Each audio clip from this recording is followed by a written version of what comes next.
দাও রব্বুল আলামিন। পৃথিবীর কোনো মানুষ আমার গুনাহ সম্পর্কে জানে না, তুমি আমার গুনাহ সম্পর্কে জানো।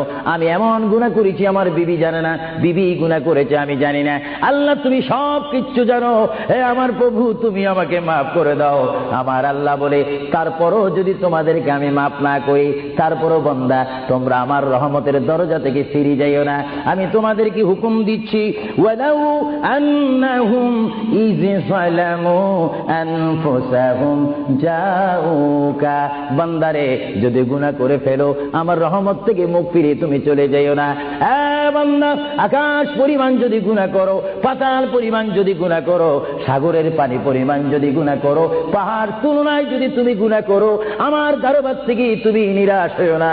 বান্দা আমি তোমাকে একটি রাস্তা পাঠাই দিচ্ছি, একটি পথ তোমাকে আমি দেখাই দিচ্ছি। সেই পথটি কোন পথ তোমরা জানো? ওয়ালাউ আন্নাহুম ইয যালামু আনফুসাহুম জাউকা, বান্দারে যখন তোমরা বরবাদ হয়ে যাবে তখন তোমাদেরকে একটা পথ আমি তোমাদেরকে দেখাই দিলাম। সেই পথটির নাম হচ্ছে আমার রাসূলের মদিনা। জোরে বলেন সুবহানাল্লাহ।